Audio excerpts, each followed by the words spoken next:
knew it wasn't going to last, not because they said it, not because there were red flags everywhere, but because something in me never fully relaxed. Even in the good moments, there was a quiet voice saying, "Don't get too attached."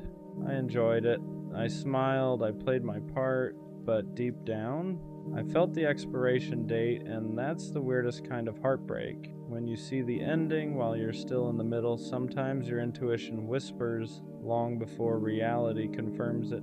There weren't major fights, no dramatic betrayals, no obvious reason to leave, but there was inconsistency, little things, energy that shifted slightly, effort that felt uneven, words that didn't fully match actions, and instead of confronting it, I told myself I was overthinking. I told myself to relax, to just enjoy the moment, to stop looking for problems, but intuition doesn't shout. It nudges, it tightens your chest a little, it makes you hesitate before getting attached, it keeps you half guarded even when things seem fine, and I felt that, I just ignored it, because sometimes we don't want to be right, we want to be wrong about the ending, so why did I stay if I knew?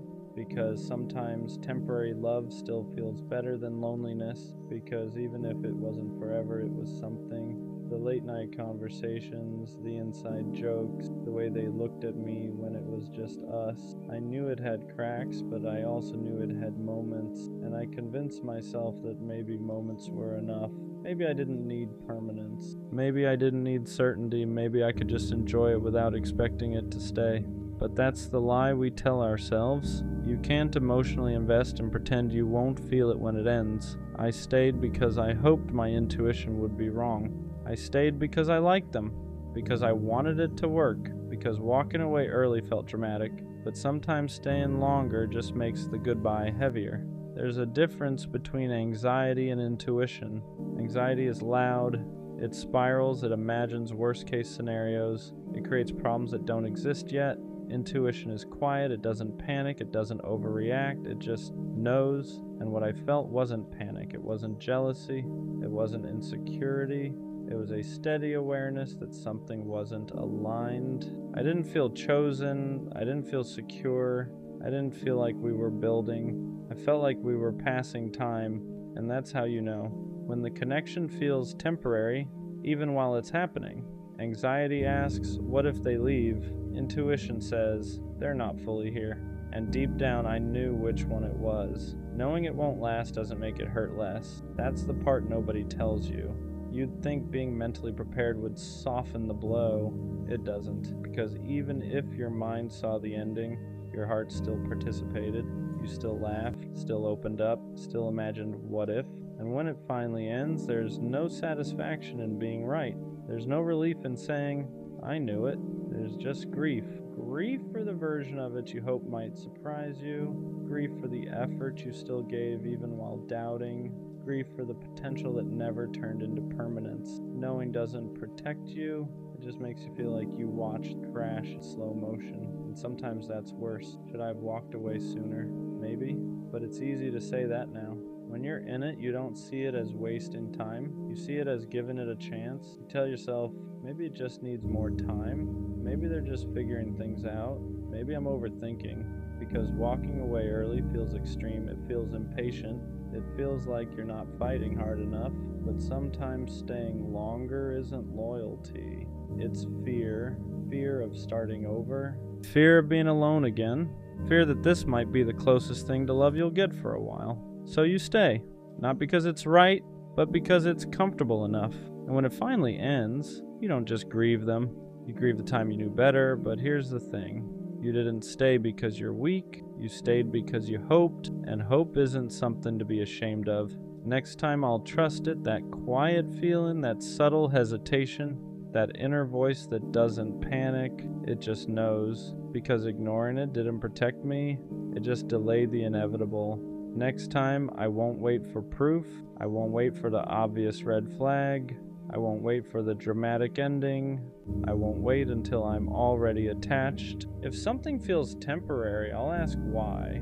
If something feels uneven, I won't convince myself it's balanced. If someone feels half in, I won't invest fully. Not from a place of fear, from a place of alignment. Because intuition isn't there to ruin good things, it's there to protect you from reinforcing the wrong ones. And maybe I needed this ending to finally respect my own instincts. Not every connection is meant to last. Some are meant to wake you up to your patterns, to your boundaries, to the things you tolerate when you're lonely. Maybe it wasn't supposed to be forever. Maybe it was supposed to show you what half effort feels like so you'd stop accepting it. Maybe it was supposed to teach you that chemistry isn't compatibility, that attention isn't intention, that potential isn't commitment. Sometimes we meet people who aren't meant to stay. They're meant to reveal. Reveal where you overgive, where you ignore yourself, where you settle for almost, and once you see it, you can't unsee it. So maybe it didn't last because it wasn't designed to build, it was designed to redirect. Endings don't always mean failure, sometimes they mean clarity. We think if something doesn't last forever, it wasn't real, but that's not true. It was real, the feelings were real, the moments were real, it just wasn't permanent. And permanence isn't the only measure of value. Some connections exist to shift you, to sharpen your awareness, to strengthen your boundaries, to remind you what you need and what you'll never accept again. It didn't fail, it finished, and there's a difference. Failure feels like you did something wrong. Finish feels like it served its purpose, and maybe that's what this was. Not a waste, not a mistake, just a chapter that reached its natural end. I used to think knowing it wouldn't last was a weakness, like I was pessimistic, like I was sabotaging it, like I couldn't just enjoy something good. But now I see it differently, that feeling. It was awareness, I wasn't crazy, I wasn't overthinking, I wasn't insecure. I was aligned enough with myself to recognize misalignment, and that's power, because next time I won't silence it, I won't stay longer than I should just to prove I can make something work. I won't ignore the quiet voice just because the moments feel nice. Knowing it wouldn't last didn't mean I didn't care, it meant I could see clearly, and clarity is growth, so no, it didn't last, but I did. I walked away more aware, more grounded, more in tune with myself, and next time, if it's meant to last, I won't have to convince myself of it. I'll feel that too. She made me feel loved, not in a loud way, not in a dramatic way, in a steady way. She checked in, she listened, she remembered the small things, and the crazy part, I didn't know what to do with it.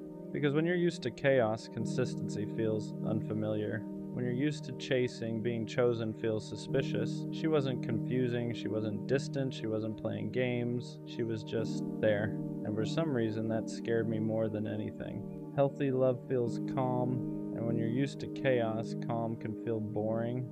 There were no mixed signals, no guessing games, no hot and cold energy. She didn't make me question where I stood, and that was new. I was used to intensity, late night arguments, emotional highs and lows, passion that felt like a roller coaster.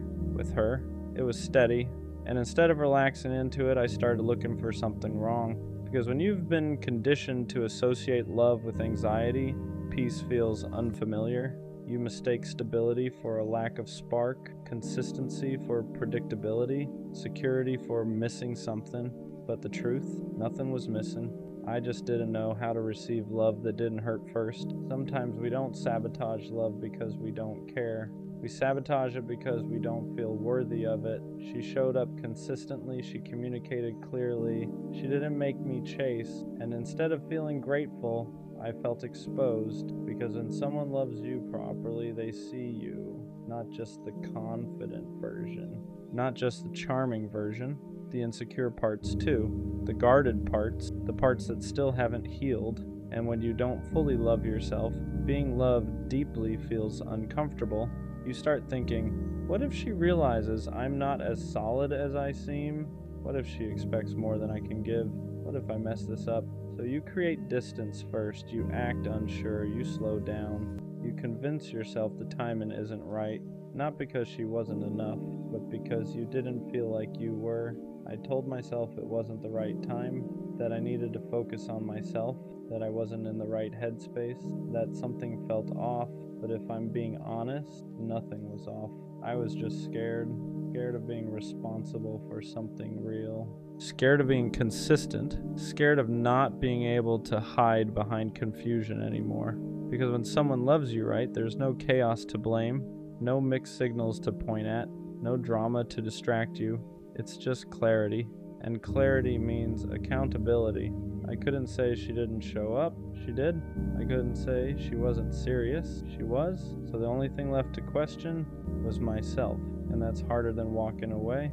You don't always realize what you had while you have it. Sometimes you realize it in the silence after, when the good morning texts stop, when the consistency disappears, when the calm you once questioned is suddenly gone. And that's when it hits. She wasn't boring, she was safe, she wasn't too available, she was intentional. She wasn't lacking spark, she just wasn't chaos. I confused stability with something missing because I was addicted to intensity. And now that it's quiet, I see it clearly. She wasn't asking for too much. She was offering exactly what I claimed I wanted, and the hardest part is realizing she didn't leave because she didn't care. She left because I hesitated. Growth doesn't always happen while you're in something good. Sometimes it happens after you lose it, after the silence, after the distance, after you sit alone with no one to blame but yourself. That's when reflection hits differently. You replay conversations, moments you brushed off, times she asked for reassurance and you gave her half answers, not because you didn't care, but because you weren't mature enough yet to handle something healthy. And the painful part, you finally become the version of yourself that she needed, clearer, more emotionally aware, more ready, but she's not there anymore. And that's the lesson. Sometimes the right person meets you at the wrong version of yourself, and losing them is what forces you to grow. Now the question is different. Do I reach back out, or do I let her have the peace I couldn't give her before because missing someone isn't the same as being ready for them? Regret can feel like growth, loneliness can feel like clarity, but are you actually different, or do you just miss how she made you feel? That's the part nobody talks about. It's easy to want someone back when you finally understand their value. It's harder to admit you might still not be the version they deserve. Reaching out isn't about easing your guilt. It's about being certain you won't repeat the same pattern. Because if she loved you right once, she deserves someone who can love her right back. And if that's finally you, then show up differently. If it's not, let her be loved properly by someone who was ready the first time. Being ready isn't about having your life perfect. It's about emotional responsibility. It's about being able to communicate without shutting down, being consistent without feeling trapped, being vulnerable without running when it gets real. I thought being ready meant having money right, career right, timing right, but she didn't need perfection. She needed presence. She needed reassurance without having to beg for it. She needed clarity without having to decode it. She needed someone who didn't confuse peace with boredom. And the truth, I wasn't emotionally disciplined enough. I like being loved, but I wasn't ready to love back at the same level. And that's the difference. Being ready means you don't just enjoy the love, you reciprocate it fully. Was losing her a mistake, or was it a lesson I had to learn the hard way? At first it felt like a mistake, like I let something rare slip through my hands, like I fumbled the one person who actually showed up right. But the more I sat with it, the more I realized something. If I wasn't ready, I would have hurt her eventually. Not intentionally, not maliciously, but through inconsistency, through hesitation, through emotional immaturity. And she didn't deserve that. Sometimes the loss isn't punishment, it's preparation. Preparation to become the version of yourself who doesn't run from healthy love, who doesn't confuse peace with boredom, who doesn't sabotage stability. Maybe she wasn't meant to stay forever. Maybe she was meant to show me what real love looks like, so I'd stop settling for less and stop being less. And that doesn't erase the regret, but it gives it meaning. Will she ever know how much she meant to me? Probably not in the way she deserved, because when she was loving me out loud, I was loving her quietly. When she was certain, I was unsure. When she was present, I was half in. And now that I finally understand her value, it's in hindsight. But here's what I do know. She raised my standard, not just for what I want, but for who I need to be. She showed me that love doesn't have to be chaotic to be real. that consistency isn't boring, that reassurance isn't weakness, that stability is rare, and maybe she'll never know how much she changed me. Maybe she'll never know that losing her is what forced me to grow. But one day, when I love someone the right way, fully, clearly, consistently, a part of that will be because of her, because she loved me right, even when I wasn't ready, and that's something I'll always respect. It's Valentine's Day, and yeah, I'm alone. No dinner plans, no flowers. No good morning, beautiful text waiting on my phone. Just me.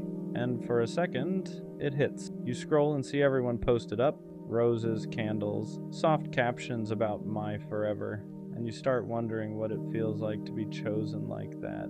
Not privately, not secretly, but confidently. I won't lie, there's a quiet sting to it. Not because I need the holiday, but because it reminds you of what you don't have. It makes you question things. Am I behind? Am I unlovable? Did I miss my person somehow? But here's the part I'm learning. Being alone today doesn't mean I'm unwanted. It means I haven't settled. I could have been in something halfway. Could have forced a connection just to say I wasn't alone tonight, but I didn't, and that matters. So yeah, I'm alone, but I'm not desperate, not chasing, not pretending, just here. And maybe that's not sad. Maybe it's strength. Valentine's Day has a way of making you feel behind. Like everyone else got the memo and you didn't. You open your phone and it's everywhere. Couples at dinner, surprise gifts, long captions about my person. And even if you're strong, even if you've healed, even if you're okay most days, comparison still creeps in. You start measuring your life against highlight reels. You forget that people only post the soft parts. You forget the arguments, the doubts, the almost breakups. All you see is what you don't have. And for a minute, it makes being alone feel heavier. Not because you suddenly need someone, but because the world makes it look like today is proof of something. Proof that you're chosen, proof that you're loved, proof that you made it. But here's the truth nobody posts. A relationship on Valentine's Day doesn't mean it's healthy. Flowers don't mean loyalty. A dinner reservation doesn't mean forever. And being alone doesn't mean you failed. It just means your story isn't on display today. And that's okay. There's a difference between being alone and feeling lonely. And today forces you to notice it. Being alone is physical. It's no dinner plans, no shared dessert, no one reaching for your hand across the table. Lonely is emotional. Lonely is feeling unseen even when someone's sitting next to you. Lonely is being in a relationship where you still question if you matter. I've been lonely with someone before, and honestly, that felt worse than tonight, because at least now I'm not pretending. I'm not settling for half attention just to say I'm not alone. I'm not forcing conversation to avoid silence. It's just me. And yeah, sometimes that's quiet, sometimes it's heavy, but it's honest. There's no confusion here, no mixed signals, no wondering where I stand. So maybe being alone today isn't the loss I thought it was. Maybe it's just space for something real instead of something convenient. Let's be real. There's always that moment where you think about texting someone, not because you miss them, not because you want them back, but because you don't want to feel alone tonight. You scroll, you hover over a name, you think, it's just a harmless message, just a hey, just what are you up to? Just something to fill the silence. And for a second, your pride and your loneliness argue, because attention is easy to get. Connection isn't. You could text the almost, the ex, the person who only shows up when it's convenient, and maybe they'd respond. Maybe they'd even make you feel wanted for a few hours. But tomorrow, you'd wake up right back in the same place, because you didn't want them, you wanted distraction. And there's a difference. So instead of reaching for temporary comfort, you sit with the quiet. You choose not to reopen doors that were closed for a reason. You choose not to trade peace for short-term validation. And that choice, that's growth. Being alone tonight doesn't mean you're desperate. It means you're disciplined. There was a time this day would have broken me. I would have taken it personally, like it was proof that I wasn't enough. I would have blamed myself, wondered what I needed to fix, compared my timeline to everyone else's like love was some kind of race. But it doesn't hit like that anymore because I understand something now. Being single on Valentine's Day isn't a reflection of my worth, it's a reflection of my standards. I could have rushed into something, ignored red flags, stayed with someone who didn't choose me fully just so I wouldn't be alone today. But I didn't, and that's growth. This day doesn't control my value. It doesn't define my desirability. It doesn't measure my future. It's just a date on a calendar. And yeah, sometimes it still stings a little, but it doesn't shake me, because I'd rather spend one day alone than spend months with someone who makes me feel unseen. And that shift, that's peace. Spending Valentine's Day alone actually teaches you something. You learn who you are without someone validating you. There's no us to hide behind, no relationship status to lean on, no public display to prove you're wanted. It's just you, and that can feel exposing, because when the noise dies down, you're left with your own thoughts. You start asking yourself, am I really okay? Am I lonely or just uncomfortable? Do I want love, or do I just hate feeling left out? And those questions matter, because being alone forces honesty. You realize you don't just want a relationship, you want the right one. Not someone to post, not someone to text for the night, not someone to fill space. You want something steady, intentional, real. And sitting alone tonight proves something important. You're willing to wait. You're willing to protect your peace. You're willing to sit through temporary discomfort instead of choosing permanent misalignment. That's not weakness, that's maturity. Valentine's Day alone doesn't mean you're lacking. It means you're not settling. Let's talk about self-love, but not the cliche version, not the bubble baths, not the I don't need anyone speeches, not pretending you're perfectly fine 24/7. Real self-love is quieter than that. It's not about convincing yourself you don't want love. It's about refusing to accept less just because you want it. It's choosing not to text someone who only values you when they're bored. It's not lowering your standards just to avoid feeling left out tonight. It's sitting in the discomfort without betraying yourself. Self-love isn't loud confidence. Sometimes it's discipline. It's saying, I deserve something real, even when being alone feels heavy. It's acknowledging, yeah, I want to be loved without shaming yourself for it. Because wanting love doesn't make you weak, settling does. So if you're alone today, that doesn't mean you failed at self-love. It might mean you're finally practicing. There's a quiet strength in being single in a world that glorifies couples. Everything is marketed around us, dinner for two, matching gifts, shared experiences, and when you're alone, it can feel like you're standing outside of something everyone else was invited to. But here's what people don't talk about. It takes strength to not force a relationship just to fit in. It takes strength to say, I'd rather wait in a culture that says, just take what you can get. Being single isn't a flaw. It's not a delay. It's not a sign you're unwanted. Sometimes it's a sign you refuse to compromise your standards for temporary comfort. There's power in knowing you're not with someone just to avoid this day. There's power in walking into restaurants alone without feeling embarrassed, and going home to yourself without feeling incomplete, because your worth was never meant to be measured by who's sitting next to you. And the strongest thing you can do is stand alone without shrinking. Maybe the season of being alone isn't punishment, maybe it's preparation. Because when you're by yourself, you learn things you don't learn in relationships. You learn your triggers, your patterns, your standards. You learn what you actually want without someone else influencing it. Being alone gives you clarity. Clarity about what you won't tolerate. Clarity about what makes you feel safe. Clarity about the difference between attention and intention. And maybe that clarity is building something in you. Patience, discernment, emotional discipline. So when something real does show up, you won't grab it out of fear. You won't cling to it out of loneliness. You won't confuse it with the first person who makes you feel seen. You'll recognize it calmly, because you'll know the difference between desperation and alignment. Maybe this Valentine's Day alone isn't a sign you're behind. Maybe it's proof you're becoming someone who won't settle. And that kind of growth doesn't always look romantic, but it lasts. At the end of the day, I'm still alone. No dramatic plot twist, no last-minute confession, no surprise flowers at my door, just me. But it doesn't feel heavy anymore, because being alone today didn't expose a flaw in me. It exposed my discipline. I didn't text someone out of boredom. I didn't settle just to post something. I didn't force a connection to avoid the silence. I chose peace, and that choice matters more than a dinner reservation ever could. Valentine's Day used to feel like proof that I was missing something. Now it feels like proof that I'm protecting something. My standards, my growth, my future. Because when love does come, I don't want it to be rushed. I don't want it to be convenient. I don't want it to be temporary. I want it to be real. So if that means spending this day alone instead of in something halfway, I'm okay with that.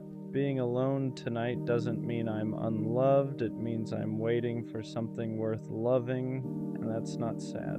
That's strength. Don't waste your teenage years obsessing over love. It's easy to fall into that trap. You watch movies, shows, social media, high school sweethearts, perfect relationships, young love that looks magical from the outside, so you start thinking you need that too. Like, if you don't experience love early, you're missing out on something important, so you chase it. You talk to people just to not be alone. You stay in situations that don't feel right just so you can say you're with someone. You keep trying to make things work that clearly aren't working, and slowly, without realizing it, it starts tearing you down. Your confidence drops, your sense of self gets blurry, you stop knowing who you are outside of liking someone or wanting to be liked back. Your mood depends on replies, attention, validation, and that's dangerous at that age. When you're young, you're not supposed to have everything figured out. You're supposed to be discovering who you are, what you like, what you stand for, what kind of person you want to become. But when all your energy goes into chasing relationships, you neglect that part of yourself.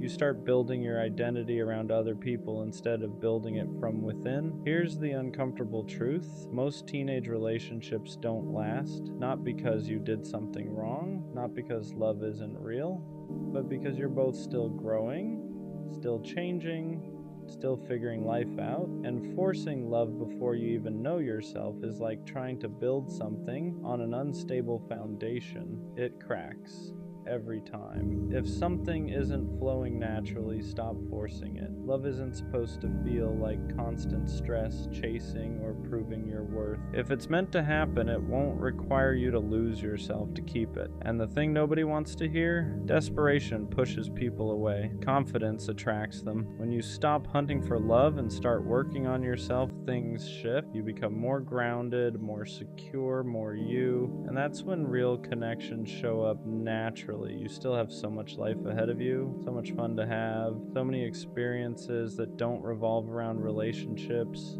Don't let anxiety over love rob you of your youth. Love will come, but it shouldn't come at the cost of who you are. Right now, the most important relationship you can build is the one with yourself. Here's what happens when you slow down and stop chasing love so hard. You start hearing yourself again, your own thoughts, your own wants.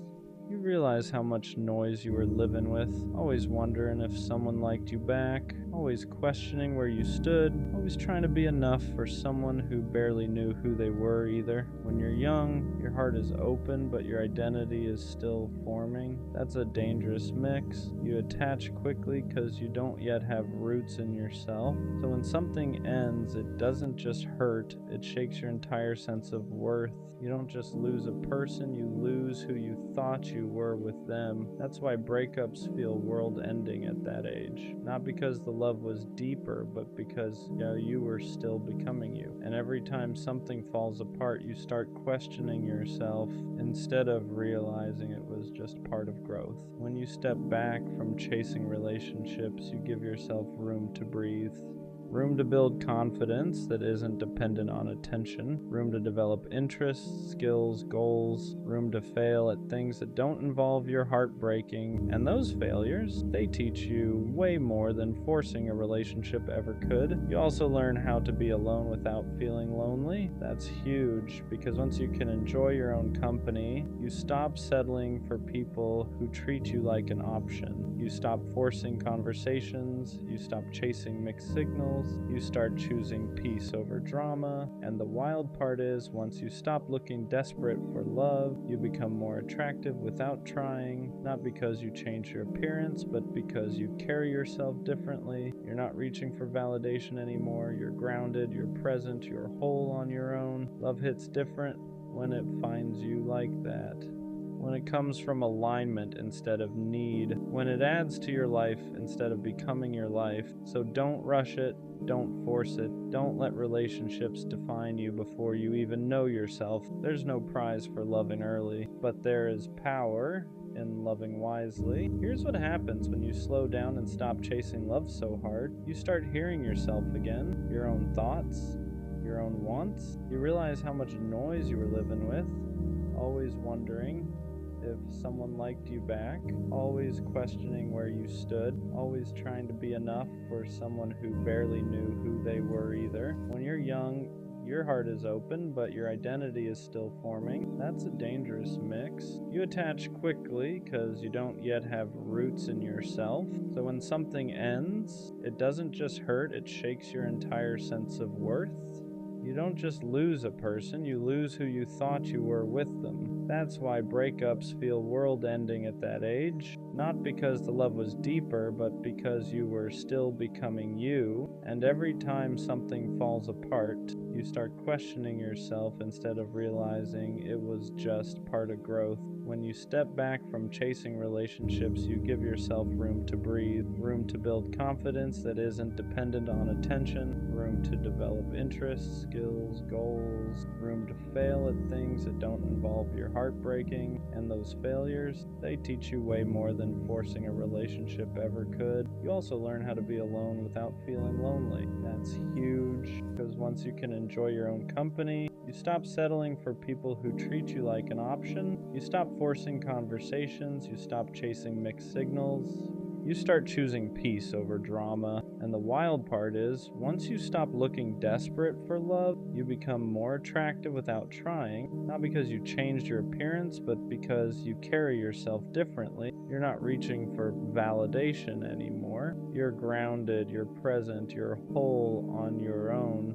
Love hits different when it finds you like that, when it comes from alignment instead of need, when it adds to your life instead of becoming your life. So don't rush it, don't force it, don't let relationships define you before you even know yourself. There's no prize for loving early, but there is power in loving wisely. The truth is, love isn't something you're late to. There's no deadline where if you don't find it by a certain age you've failed. That pressure is made up. It comes from comparison, from watching other people's highlights and assuming they're ahead of you. But everyone's path is different, and forcing yourself to keep up only makes you miss what's right in front of you. When you focus on yourself first, something happens. You stop romanticizing every connection. You stop projecting futures onto people who haven't even earned a place in your present. You start asking better questions, not just, do they like me? And do I even like how I feel around? That shift changes everything.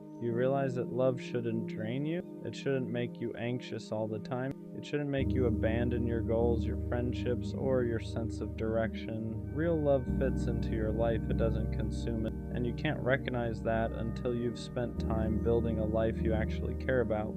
This is also when you learn patience. Not the kind where you wait around hoping someone chooses you, but the kind where you trust that what's meant for you won't require you to chase it down. You stop running toward people and start walking toward yourself. And ironically, that's when people start noticing you more. Because confidence isn't loud. It's calm. It's knowing you're okay whether someone stays or goes. It's choosing people who choose you back without hesitation. And that kind of energy doesn't come from trying to be loved. It comes from being at peace with who you are. So don't rush love. Don't let loneliness make your decisions. Don't let movies or social media convince you you're behind. You're not behind. You're building. And when love does show up, real love, you'll be ready for it, not desperate for it. One day you'll look back and realize how important this time was.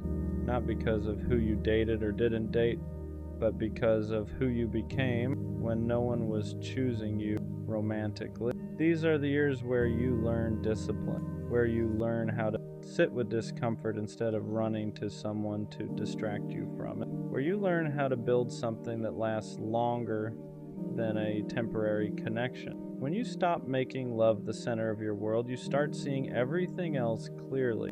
Your friendships get stronger, your goals feel more meaningful, your confidence comes from progress, not attention, and you realize how dangerous it is to let someone else be the source of your happiness before you even know how to create it yourself.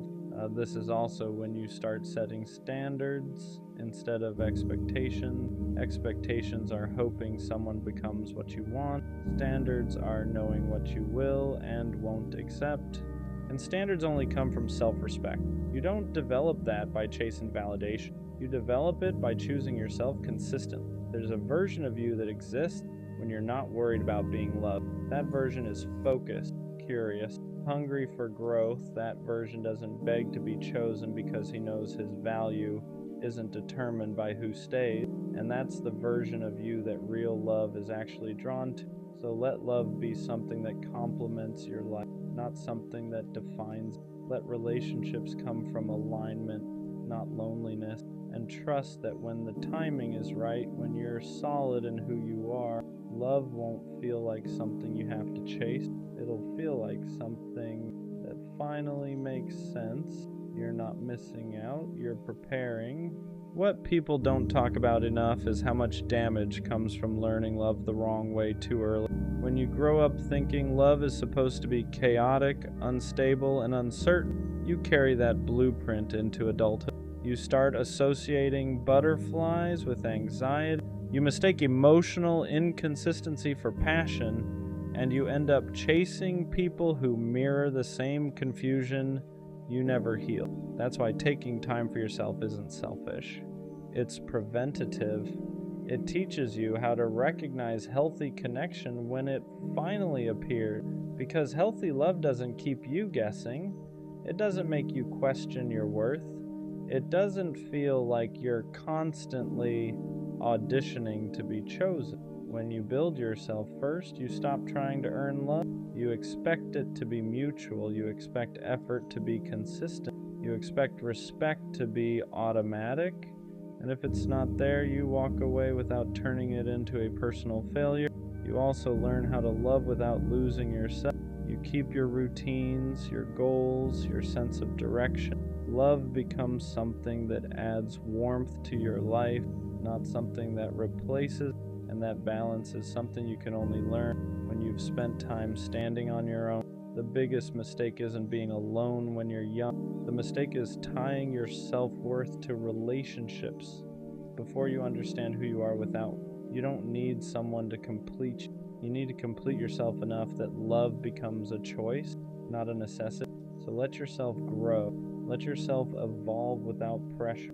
Let love meet you when you're ready to share your life, not escape, because the strongest love stories don't start with desperation. They start with self-respect. Eventually, you reach a point where you realize how quiet confidence actually feels. It's not loud, it's not flexing, it's not proving anything to anyone, it's waking up knowing, even if no one texts you today, you're still okay, that your life still has direction, that your worth didn't disappear because someone didn't choose you. That's the version of you love is meant to meet. When you're young, it's easy to think love will save you, that once you find the right person, everything else will fall into place. But real growth teaches you the opposite. You build the life first, you build stability, purpose, discipline, and self-respect. And then love fits into that life naturally, instead of becoming the thing you rely on to feel whole. This is why rushing relationships too early can stunt you. You start making decisions based on fear of losing someone instead of what's best for your future. You compromise your goal. You stay small to keep someone comfortable, and you don't even realize it's happening until you look back and feel behind. Taking time for yourself isn't missing. It's an investment. Every day you spend learning who you are, strengthening your mind, improving your habits and building something meaningful is setting you up for a healthier connection later. One where love doesn't feel like pressure, but partnership. And when that love finally comes, you won't feel like you're holding your breath. You won't feel anxious or unsure. You'll feel steady, chosen, at peace. That's how you'll know you didn't rush. One day, love will find you when you're not looking for it. Not because you gave up on it, but because you stopped needing it to validate you. You'll meet someone when you're comfortable in your own skin, when your life already has meaning, and when you're not trying to fill a void with another person. And when that happens, it won't feel like chaos. It won't feel like chasing or guessing or proving. It'll feel natural, balanced, safe, like two people choosing each other, not out of loneliness, but out of intention. You'll be glad you didn't rush. You'll be grateful for the nights you spent alone building yourself instead of forcing something that would have only distracted. You'll realize that the love you were searching for externally was something you were always meant to cultivate internally first. So if you're young and feeling behind, if you're single and feeling pressured, breathe. If you're watching everyone else pair up and wondering when it'll be your turn, trust the timing. Love isn't a race. And your life isn't measured by who you dated in your teens. Protect your peace, build your... Enjoy being young. The rest will... I don't care how corny it sounds. I'm not going to stop being a lover. Not until I get the kind of love I've always imagined. The kind where there's no confusion, no wandering attention, no half-interest disguised as effort. Just one person. And a world that feels smaller because of it. I want love where focus doesn't drift, where nobody else even registers, where love in them feels instinctive, not forced. The kind of love that doesn't try to be cinematic, it just is. Two people driving with no destination, standing in open fields, traveling for no reason other than wanting to be together. The kind of love you don't just feel in your chest, you feel it in your soul, hot, intense, alive. And I don't understand how people walk around pretending that kind of love doesn't matter. Like love is casual, like attachment is embarrassing, like caring deeply is something you should hide, because love is everything. It's sharing the world with someone, learning their habits, reading their moods, knowing them in ways no one else does. It's going from stranger to someone you can't imagine life without. And yeah, love comes with risk, heartbreak, loss, pain, but I'm here for all of it, because if that's the price of loving deeply, I'll pay it. I'll take the uncertainty, I'll take the scars, I'll take the ache that comes with caring. What makes it hard sometimes isn't loving deeply, it's loving deeply in a world that pretends not to care. People act like being attached is weak, like wanting someone fully is desperate. They call it being nonchalant. They call it cool. They call it protecting yourself. But to me, it just feels empty. I don't want love that's casual. I don't want half interest. I don't want to pretend I wouldn't be devastated if I lost someone I truly cared about. I want to feel it, all of it. I want the kind of love where my heart is completely in. No exits, no backups, no pretending. And yeah. That makes me vulnerable. It means I get hurt easier. It means I feel things more intensely, but I'd rather feel everything than live numb just to look unbothered. Because loving deeply isn't weakness, it's courage. It takes guts to say, I want you fully. I'm choosing you. I'm not scared to care. And maybe that's why it feels lonely sometimes, because not everyone is built to love like that. Some people close their hearts after pain. Others keep theirs open, not because they're naive, but because they refuse to let disappointment turn them cold. You don't love deeply because it's easy. You love deeply because it's who you are. And even when it costs you, you'd still rather feel everything than live a life that feels hollow. You already know how this can end. You know love can break you. You know it can leave scars. You know it can take pieces you don't get back. And still, you choose it.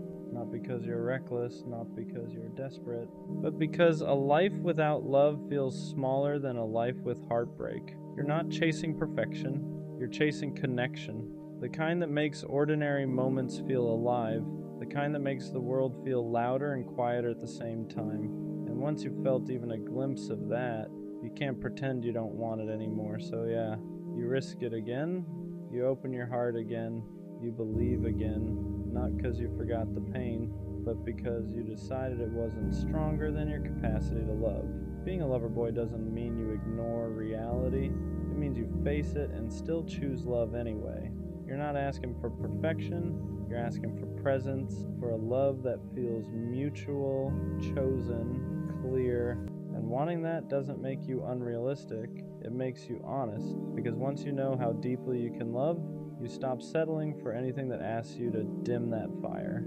So, no, the lover boy in you isn't dying, he's just waiting. And when the right love finally arrives, he'll be ready. What people don't realize is how much strength it takes to stay soft in a world that rewards detachment. It's easier to act unbothered, easier to keep things light, easier to pretend you don't care that much, but you were never built that way. You don't love halfway, you don't feel quietly. When you care, it shows in your effort, in your loyalty, and how present you are. And that's exactly what people try to shame out of you. They tell you you're too much, too attached, too intense. Like love is something you're supposed to ration. So sometimes you wonder if you should change, if caring less would protect you, if closing off would finally make things easier. But every time you try, it feels wrong. Because pretending not to care cost you more than heartbreak ever did. You don't want to love where you're constantly monitoring yourself, where you have to downplay your feelings to seem cool. You want to love where effort isn't embarrassing, where loyalty isn't laughed at, where wanting someone fully isn't treated like a flaw. And yes, that kind of love is rare, not because it doesn't exist, but because not everyone has the capacity for it. Some people love with caution, some love with conditions, some love with one foot out the door. You love with your whole chest, and that means when it ends, it hurts differently. You don't just lose a person, you lose the future you already pictured, the version of yourself that only existed with them. But even after that pain, you don't harden, you don't turn cold, you don't become bitter, you grieve, and then you stay open. Not because you're naive, but because you understand something others don't. Love isn't dangerous. Avoidance is. A life spent protecting yourself from ever being hurt is a life spent never being fully alive. So you keep choosing love, even when it costs you, even when it scares you. Because being a lover was never about guarantees, it was about courage. And no matter how many times the world tells you to be smaller, to care less, to guard your heart, you don't. Because the lover boy in you knows one truth. A heart that can love deeply is never something to be ashamed of. People who love like you often feel out of place, not because there's something wrong with them, but because the world isn't built for hearts that don't know how to love halfway. You walk into spaces where everyone is guarding themselves, where effort is calculated, where caring too much is treated like a mistake you should have learned from by now. And you can feel it, the hesitation, the emotional distance, the way people keep one foot out the door just in case. Meanwhile, you're standing there ready to choose someone fully if they'd just meet you halfway. That contrast can feel isolating. You start wondering if you're outdated, if your way of loving belongs to another time, another kind of world, because it feels like everyone else is playing it safe while you're still willing to risk your heart, and that makes you stand out. Not loudly, but deeply. You don't bond casually, you don't talk just to fill silence. When you connect, you notice things others miss, you remember details people forget, you show up in ways that don't disappear easily, and that kind of presence can be uncomfortable for people who aren't ready to be seen that closely. So they pull back, they joke about you caring too much, they call your intensity a lot, not because it is, but because they don't know how to match it. That's the part that hurts, realizing you're not too much, you're just too deep for people who only know how to skim the surface. You don't want love that feels convenient, you want love that feels intentional.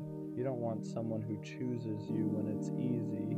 You want someone who chooses you because they mean it. And yeah, that narrows the field. It means you'll feel alone sometimes. It means you'll walk away more than you stay. It means you won't fit everywhere. But fitting everywhere was never the goal. The longing was. The lover boy in you isn't broken because he doesn't blend in. He just hasn't found the place where his kind of love is spoken fluently. And when he does, it won't feel like standing out anymore. It'll feel like coming home. Loving this deeply almost always comes with loneliness first. Not because you're doing something wrong, but because alignment takes time. When you love with your whole heart, you don't rush into anything just to feel chosen. You don't settle for attention that fades. You don't accept half presence just to avoid being alone. And that means there are stretches where it feels like everyone else has someone and you don't. You watch people pair up quickly, jump from connection to connection, call it love because it fills the space, and sometimes you wonder if you're being too patient, too selective, too unwilling to compromise. But deep down, you know the truth. You're not afraid of being alone. You're afraid of being half-loved. You don't want a relationship that feels like constant self-editing, where you have to mute your feelings, where your intensity is treated like a problem instead of a gift. So you wait, not passively, intentionally. You keep your heart open, but your standards intact. And that's the lonely part no one talks about. Choosing alignment over company, choosing depth over distraction, choosing to sit with the emptiness rather than fill it with something that won't last. Some nights it feels heavy. You question whether it's worth it, whether anyone will ever meet you at the level you're willing to love. But then you remember something important. The love you want can't be rushed. It needs two people who aren't scared of closeness, who don't joke about vulnerability, who don't treat commitment like a trap. And until that shows up, being alone is still safer than shrinking yourself. The lover boy in you isn't lonely because he's lacking. He's lonely because he's waiting for something real. And real love doesn't arrive loudly. It arrives aligned. The lover boy gets misunderstood a lot. People look at the way you love and assume it comes from neediness, from insecurity, from not knowing how to be alone. But that's never been true. You don't love deeply because you're afraid of being by yourself. You love deeply because you know how to be alone and still choose connection. There's a difference. You're not reaching for someone to fill a void. You're reaching because you want to share a life you already know how to carry on your own. But in a world obsessed with detachment, depth gets mislabeled, caring becomes too much, consistency becomes clingy, wanting clarity becomes pressure, so people tell you to chill, to play it cool, to act like you don't care as much as you do. And for a while you try. You soften your words, you hold back your feelings, you pretend you're less invested than your heart actually is. But it never feels right. Because loving quietly when you feel loudly starts to feel like lying to yourself. You don't want to be mysterious. You don't want to be distant. You don't want to be someone who treats love like a game of leverage. You want honesty. You want effort that isn't embarrassing. Commitment that isn't mocked. Connection that doesn't require you to minimize who you are. And the truth is, people who can't handle that were never going to meet you where you stand anyway.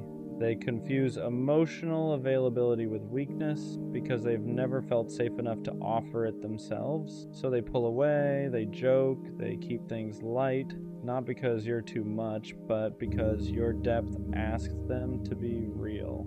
And not everyone is ready for that. The lover boy isn't misunderstood because he loves wrong.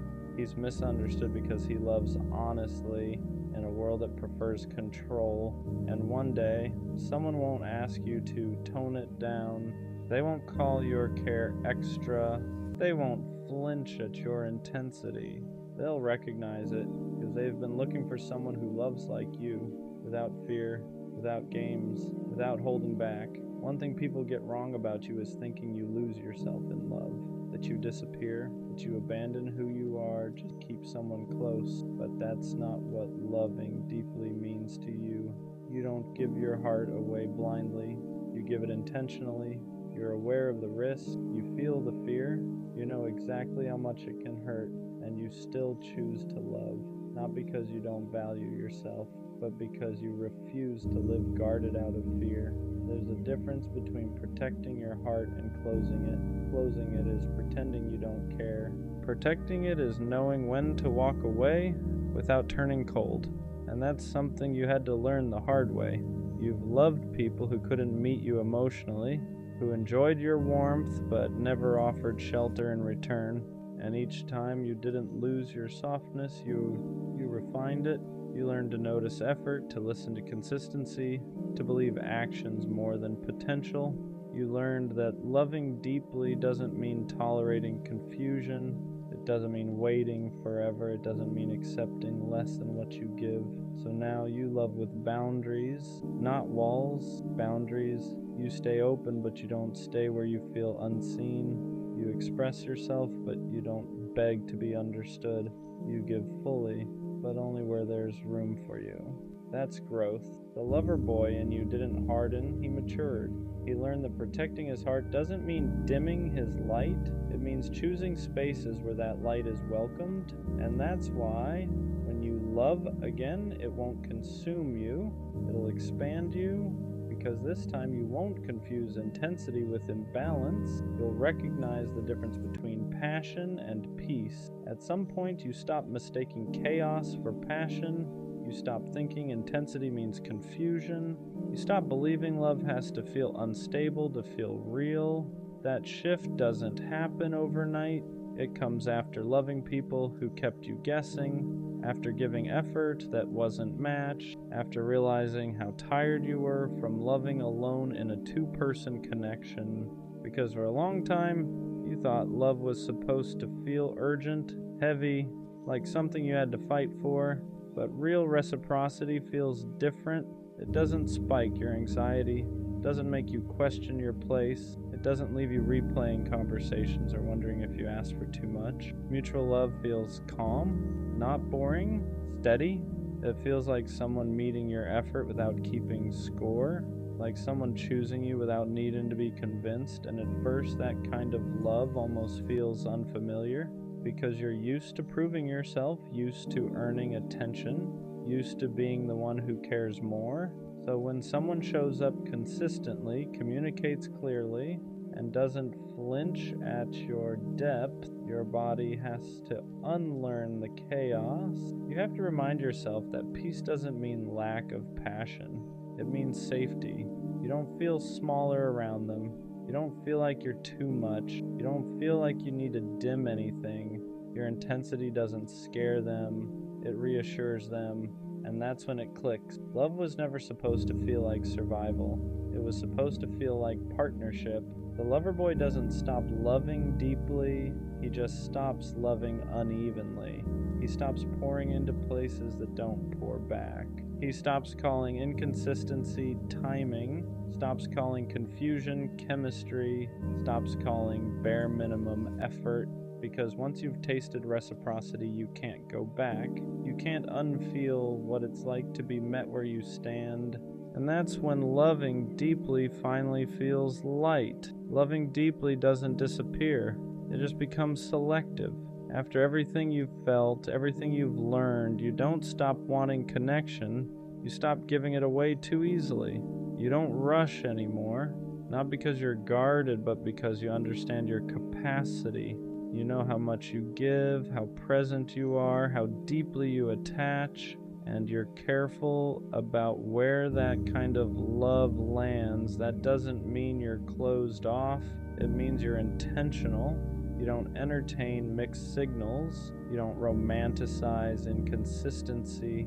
You don't chase potential while ignoring reality. You pay attention now to effort, to follow through, to how someone shows up when things are calm, not just when things are exciting. Because you've learned that real love isn't proven in intensity alone. It's proven in consistency, and the people who are right for you won't be intimidated by that. They won't feel pressured by your depth. They won't joke about you caring too much. They won't need you to shrink to make them comfortable. They'll respect the way you love because they love the same way. That's the shift. You're not asking for more than before. You're just no longer accepting less. You still want closeness, still want loyalty, still want that kind of connection where the world feels quieter because someone chose you fully. But now you're patient with people, not with uncertainty. You're open to love, not to confusion. And that's how the lover boy grows. Not into someone colder, but into someone clearer. Someone who knows that loving deeply isn't about giving your heart to everyone who shows interest. It's about giving it to someone who knows how to hold it. Before the right love shows up, the lover boy is usually alone for a while. Not because he can't find connection, but because he refuses to force it. He's learned what happens when you fill space just to avoid loneliness, how quickly comfort turns into compromise, how easy it is to lose yourself when you accept something that doesn't fully meet you. So he chooses solitude instead, and solitude teaches him things love never could. It shows him who he is without anyone else's expectations, without adjusting his emotions, without holding back his intensity to make someone stay. He learns how to sit with himself, how to enjoy quiet, how to be fulfilled without external validation. And that's important because when you know how to be alone, you stop accepting love that feels like abandonment in disguise. During this time, he doesn't become detached, he becomes clear about what drains him, clear about what feels safe, clear about the kind of love that actually aligns with who he is. He stops craving attention, stops mistaking chemistry for compatibility, stops confusing being wanted with being understood. And yes, some days are heavy. He still wants connection, still imagines sharing moment with someone, still feels that pull toward closeness. But the difference now is that he won't trade his peace for proximity. He knows the right love won't require him to chase, won't ask him to question his worth, won't make him feel like he has to earn care. So he waits, not anxiously, not desperately, but confidently, because he understands something now. Being alone isn't a punishment. It's preparation. It's a space where he becomes exactly the version of himself the right love will recognize immediately. And when that love finally arrives, it won't feel like relief. It'll feel familiar. The lover boy was never naive. He knew what love could cost him. He knew how deeply it could hurt. He knew it could break him, leave marks he'd carry for years, and he chose it anyway. Not because he didn't understand the risk, but because a life without love felt smaller than a life with scars. For a long time, he thought loving this way was a flaw, something he'd eventually outgrow, something pain was supposed to cure, but it never did. Every heartbreak slowed him down, made him more careful, more aware, but it never killed that part of him that wanted connection, because loving it deeply was never a phase. It was part of his design. He wasn't meant to love casually. He wasn't built for half interest or emotional distance. He was built to choose one person and mean it. That's why it hurt more. That's why waiting felt heavier. That's why walking away took courage. But all of it shaped him. It taught him boundaries without bitterness, standards without arrogance, patience without self-abandonment. So now, when he looks back, he doesn't regret loving the way he did. He doesn't regret caring too much. He doesn't regret believing. He doesn't regret wanting something rare, because one day someone will meet him in that same place. They won't flinch at his intensity. They won't joke about his softness. They won't treat his loyalty like it's replaceable. They'll recognize it. And when that happens, everything will feel different. No anxiety, no confusion, no wondering where he stands, just clarity.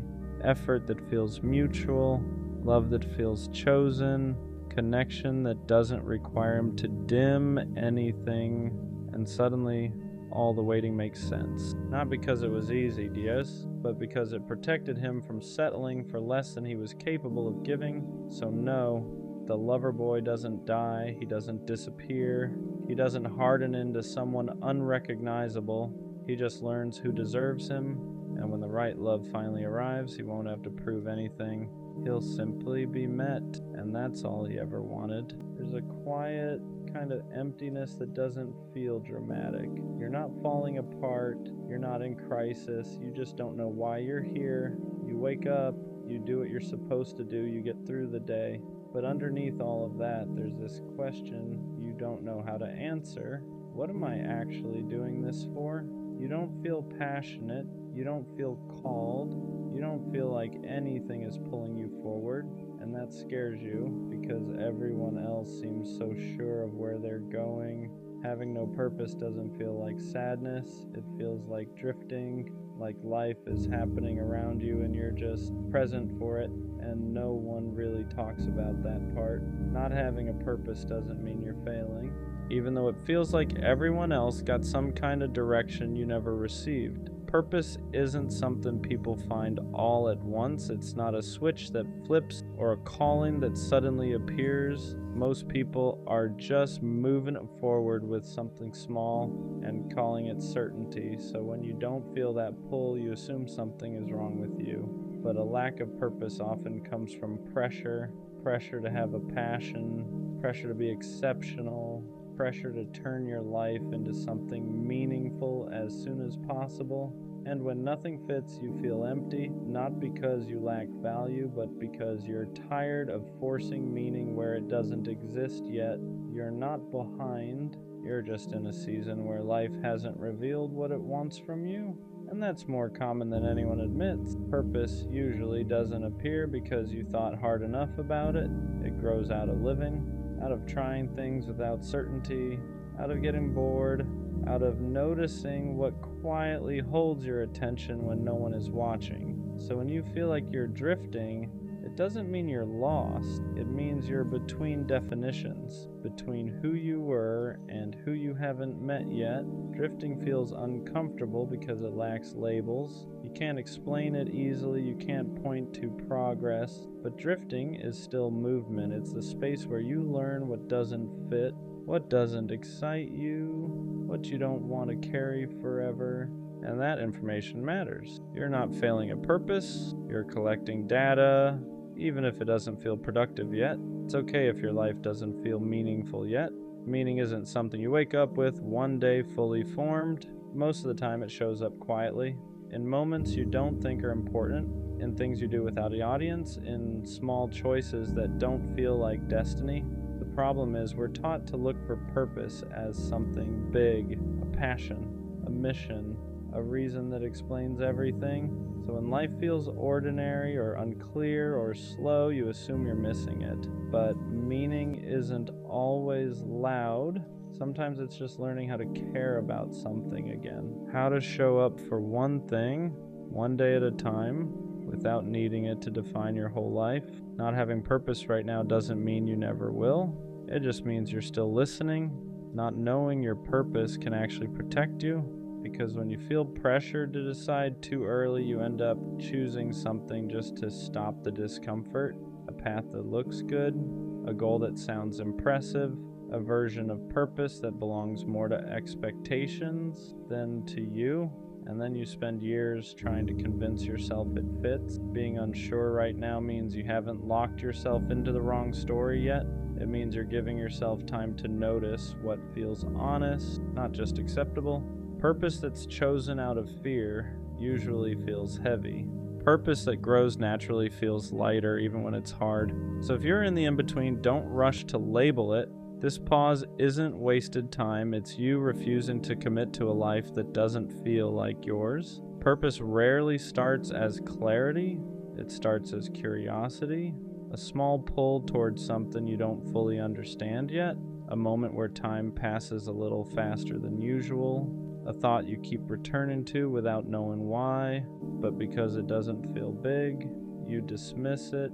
You tell yourself it doesn't count, that it's not serious enough, that it won't lead anywhere. So you wait for certainty instead of following interest, and the waiting feels like emptiness, but purpose isn't found by deciding your whole life at once. It's found by paying attention to what makes you feel slightly more alive than before.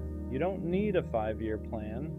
You don't need a calling. You just need one small thing that feels honest enough to try.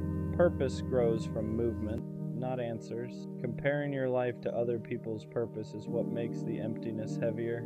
You see people who seem sure, driven, certain, and you assume they know something you don't. But what you're seeing is confidence, not certainty. Most people choose a direction and grow into it later. They don't start with clarity. So when you compare their path to your uncertainty, you're not being fair to yourself. You're measuring your beginning against someone else's middle. Purpose isn't a race. It's not something you fall behind on. It shows up at different times for different people because it's shaped by experience, not pressure. The more you stop watching where everyone else is going, the easier it becomes to notice what's quietly calling you, and that's where purpose actually starts to form. It's okay if your purpose isn't impressive. Not everything meaningful looks big from the outside. We're taught that purpose has to be visible. A career, a mission, something people can point to and admire. So when what matters to you feels small, you dismiss it. But simple purpose still counts. Being someone who listens well, being steady when others are overwhelmed, creating small moments of calm, showing up quietly, consistently. Not all purpose is loud. Some of it lives in how you treat people, in how you carry yourself through ordinary days, in how you don't make the world heavier just by being in it. If your life feels purposeless right now, it might be because you're looking for something dramatic and missing what's already there. Purpose doesn't always announce itself. Sometimes it's just the way you exist without giving up on yourself. Purpose often becomes clearer after you stop demanding that it explain your whole life. When you're constantly asking, what am I meant to do? Everything feels heavy. Every choice feels permanent, every step feels like a test, but purpose doesn't need to be a full explanation. Sometimes it's just direction, not destiny. When you allow yourself to live without forcing meaning, something softens. You try things without pressure. You follow curiosity without commitment. You let yourself change your mind, and slowly, patterns form. Not all at once, not dramatically, but enough to show you what feels right and what doesn't. Purpose doesn't arrive when you corner it. It shows up when you give yourself permission to live without answers for a while. Having no purpose right now doesn't mean your life is empty. It means it's unfinished. You're not meant to know everything yet. You're not behind for feeling unsure. You're not wasting time just because you don't have a clear direction. Some seasons are for building, some are for resting, and some are simply for becoming. Without labels, without answers, this space you're in isn't meaningless. It's where you're learning what matters to you by noticing what doesn't. Purpose doesn't arrive as a sudden realization. It grows quietly from the way you keep going, even without certainty. So if all you can do right now is exist, try, and stay curious, that's enough. Your life isn't without purpose. It's just still writing it.